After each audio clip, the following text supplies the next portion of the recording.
All right. Hi, Samantha. Welcome. How Thanks. are you feeling today? I'm very well. I just finished the quarantine. I had COVID, but I'm fine now. Mm, And so I'm ready for something new. mm, great. And that's what we are here to talk about. We are going to be doing a nice, beautiful collab.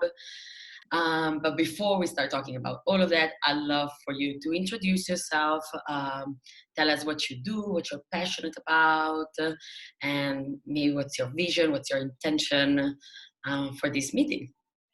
Sure. So I'm a yoga teacher and I teach since a few years now. And I teach different kind of yoga, mainly vinyasa yoga, but also meditation, pranayama, and yoga nidra, which is what we are going to do on Wednesday. Yeah. And yeah, I like to share this love I have for yoga. Yoga, it's a lifestyle for me, let's say. It came into my life more or less in 2014 when I finished the university. And after that, I moved to Holland where I met you as well.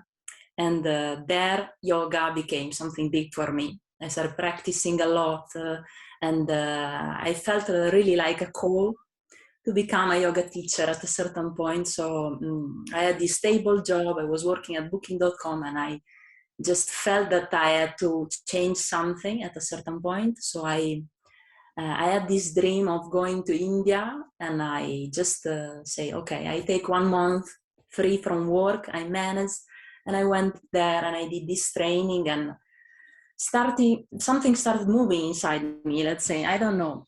And when I came back, nothing was the same. I couldn't just do the things I was doing before. Working was not the same. So I just, at a certain point, I had to quit and change completely my life. After 5 years, I was in Holland. I had to go back to Italy when I was from. And I came back to my roots, let's say. And I decided to call my yoga thing roots yoga, but really because it's coming back to the roots for me. I had been away from home for long, and it was a great experience for me to be abroad and getting to know myself as well through Mm. yoga, through many things. And going back home and starting teaching, sharing this passion I have was amazing for me. And yoga was in my life since I was small, actually, because my parents practiced a bit. And I had this first seed from them, I think. And it just came back into my life when I really needed it. Mm.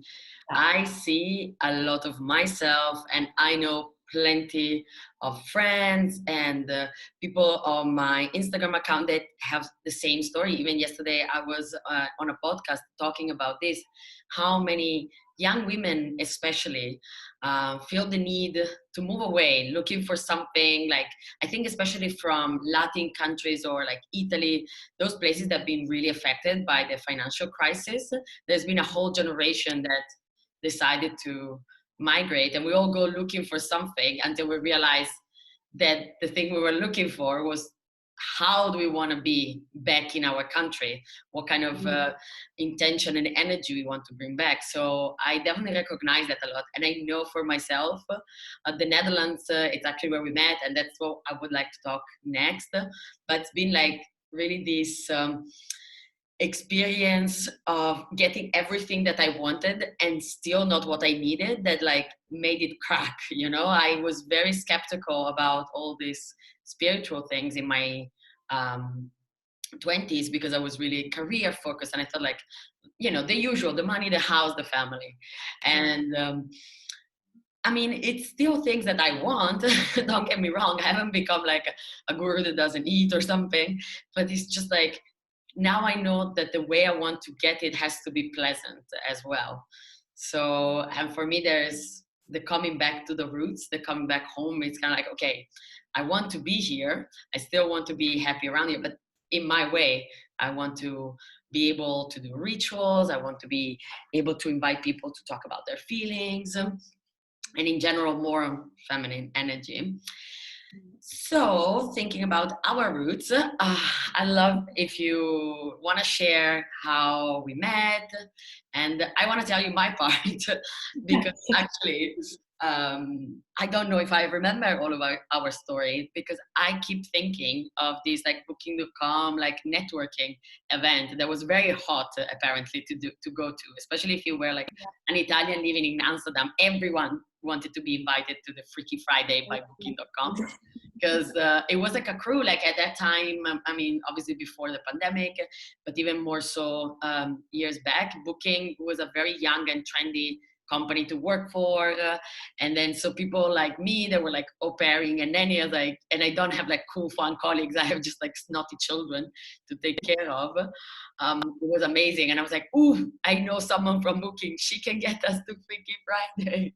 And then it was just like a bar and people like drinking, and it was like very nice but very common, you know. Drinks, and was just a big crowd of young people from everywhere in the world, so it was quite cool. Yeah. So, well, I started as au pair as well, so the first year I was au pair, and I think we met as au pair at the beginning. Then in 2016 I started working there, and at the beginning I just wanted to make contact with the other Italians, which weirdly was difficult for me at the beginning. I just met a lot of foreigners, but not Italian. And then I contacted you on Facebook or something, and you gave me some tips about museum, Anna Frank House, I don't remember exactly. And I think that after that we met one evening, if I remember correctly, with a friend of mine. Mm-hmm. And we had a night out. I don't know if you remember something. Maybe we drank a bit. It was fun. So I think I mean, a drunk night sounds like my kind of night, to be honest. And that's why I really love the place where I am right now, because I always had this idea that you can either be like Zen and then you got to be vegan, you have to do yoga, wake up at 6 and like never have a good time, or you can just be like a normal down to earth human, but without like too much deep talk, because I always like saw these two parts separate. And it's funny how now with the kind of job that we do, I think you would resonate on this.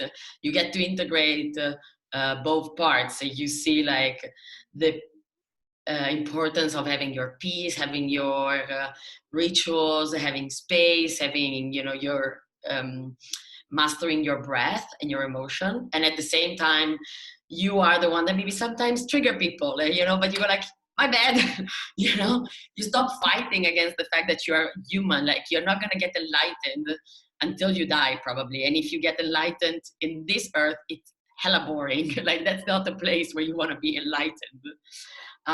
But yeah, I remember also the thing about the Anna Frank. There was like a sort of trick that the locals only knew. There was like every day at like certain hours, like 11, 12, and 1, they released like daily ticket, like an extra 20 for the locals who book last minute because they know. And this always makes me think when people tell me about something, a recommendation I gave them that worked out, that even back then I was already sort of like spiritually coaching people, putting them in the right direction, you know. And I think that's what we get to do for each other. And the more you are aware, the more targeted your recommendation, and then it becomes really about whatever happens, external condition don't matter, it's all about you. You got to do the work. Sorry, but that's how it is. So yeah, which also reminds me to ask you, how did you go from like working at Booking.com? Like, you told us a little bit that you wanted to go to India and that you wanted to have this big change, but when was the moment that you realized that, hey, I'm a yoga teacher, this is all I want to do and nothing else I want to do? Yeah, maybe I had this big dream of India. I don't know, I had a call. I think there is something that linked me to that place. I don't know. And but I was also very afraid, of course, traveling alone, going so far, being alone in a country like India. And I don't know, I just felt one day I was there with my finger on the computer to click and buy the ticket. And I was there like thinking, okay. And I just clicked and I bought it. And then I felt like this, I released, finally I did it and it's going to happen. So when I was there, I had to struggle a bit with myself because there was a lot of things going on because you are alone. Of course, you are in a big group and you have this time which you practice together a lot and you're constantly surrounded by people, but at the same time, you're really alone and you have to think. You think about your limits because you practice a lot and it's a big struggle also with your body because I was practicing a lot at home back in Holland, but not like that, waking up at 4:30 in the morning and with the heat of India, come on, it was heavy, a lot of classes, very intense classes, and I had to struggle with my body because at a certain point it was not responding in the way it's supposed to respond. I was very tired, couldn't sleep much, and so I really had to, I don't know, at a certain point just let go and say, okay, I'm going to finish it, I'm going to do my best. And when I went back to Holland, it was really like I went over this limit and now I'm not that person anymore. So going to work every day with the same people was not feeling the same. It was not feeling all right. It was not feeling what I was in that moment anymore. And I started struggling with something else. So this feeling of not being able to be the person I was before anymore. And it was difficult to just understand that I had to move on. It was a big change. It took me 6 months of pain, really pain and suffering to Do just you let mean it go. physical or emotional? Emotional, also Mm-hmm. physical, because I started having panic attacks actually. Mm-hmm. but Yeah. yeah, really emotional. Yeah, And I mean, the universe really like turning up the temperature when you're like, there's been a spark and then you're yeah, still not going that way. It's also something like at the neurological level, our brain gets accustomed to positive feelings, you know. So that's why, for example, rich people are have a tendency to forget how much that wealth can do, energetically represents, because if they've always had, and this is not only rich people, like even generation after generation. In Italian, we have the song about the ragazzo della via Gluck that he used to shower in the courtyard, and that was like not that far away. It's not that old of a song. We would never think to shower outdoors. I've been to a place near Latina that had, I don't think they still have it, but when I was a kid, they still had the shower in the courtyard because the whole neighborhood used to shower in the same shower. And we forget, you know, what we get accustomed to. And then when we get deprived of, for example, like the peace that you probably found when you were in India, the calling, the mission, the body, the brain, everything goes like, no, no, no, no, no, no, no, no, no, no, no. We got to do something. And then we actually end up putting ourselves in situations that make us even worse. You know what I mean? Like we yeah, already feel like out of alignment, they call it, but really what it is, we're really denying something that we know deep down because we want to be rational about it. And then the more we try to be rational, and only net rational, because there's nothing wrong with being rational, but the most pivotal moments of our lives are deeply emotional ones. The person we choose to love, forgiving a friend who's betrayed us, finding the strength to love after being heartbroken. All these things, they are not logical. You know, yeah, if you rely on your logic, that's what you're gonna get. Don't get me wrong, you need it. You need that, like, to do your budgeting, to do your organizing. But it's not one or the other. Like a friend of mine is like, my heart and my mind, they are like fighting. It's like they are on the same team. I don't think like they are fighting. You know, it's like you want them to fight because then, and then like life just starts happening. So that's actually what brought us back together, because we had this similar story from the Netherlands. Like I call it like my Sex and the City, a part of life. Right? yeah, the same, yeah. The girlfriends, the drinks, the outing, the culture, of course. And then, you know, deep crisis, and then I don't know, are we in the like eat, pray, and love phase now? I'm not quite sure. I'm not gonna like wonder too much, but so now we are both doing events. You work mostly live. Mhm. In where do you live actually? I forgot. At the moment, I live between my hometown, which is a small village called Bagno di Romagna in Emilia-Romagna, and Cervia on the Right. Adriatic. Oh yeah, yeah, yeah, yeah. So that's a beautiful place. I know. Like I mean, all Italy, it's incredibly beautiful. Like we have 94% of the UNESCO heritage sites, and not for nothing. And so much diversity that Italians never used to travel because like good beach I have, good mountain I have, good art and culture, good food. It's all here. Why do I need to go to New York for? It's And beautiful there, yeah. yeah, but so this is what you do in real life. Yeah. And then online, I don't think you are gonna start with us. You're gonna come and join my soul family. I've been doing these events now for a while. I used to do them in person before when I was living in Tenerife, as like spirituality became as normal as like showering or going out to eat. It was just it can Okay. be something so easily part of your life that it's actually very healthy for you. Yeah. And so now that I moved away from Tenerife, we started to do them online, and it's been really great so far. We had an event about self-love. We had an event about your inner voice. We had one about rewilding yourself. And the next one will be about the ice moon, the next full moon coming in Leo. I've been really diving deep into this archetype of the Ice Queen because, like, stories, even like our Western ones, we don't need to go to India to find stories that have deep, profound meaning. But the whole story of the Ice Queen, it's really a story of a woman that wasn't allowed to see beauty because she was poisoned by a mirror. And so this event, it's really for all of those people that have been holding on, like we did in Amsterdam, to this like avatar, this idea we wanted to be, and we became these icons because we couldn't really connect anymore with our feelings, with the beauty that is to be woman, that to be soft, to be gentle, to being emotional, and there was like all these struggles, right? And Mhm. the event is designed to let go because we all want that frozen heart to melt. Even me, I know that the practices we'll be sharing have been instrumental to like every time that I feel like I'm gonna freeze up again, I'm gonna get strict and mean and punishing towards myself.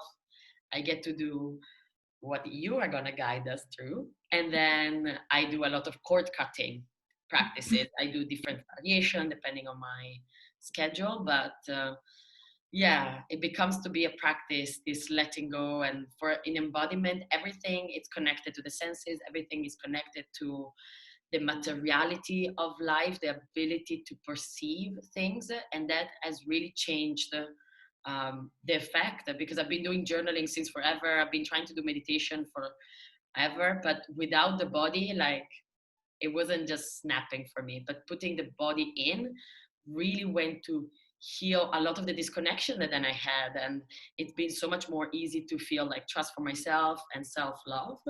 And so I mean, knowing that I have a friend that teaches yoga nidra, which also has been massive in order for me, and I would do it after my last breakup. I think I did it every day for 10 days at the lunch break when we were like in lockdown and I couldn't go anywhere. I was like, okay, yoga nidra, yoga nidra, yoga nidra.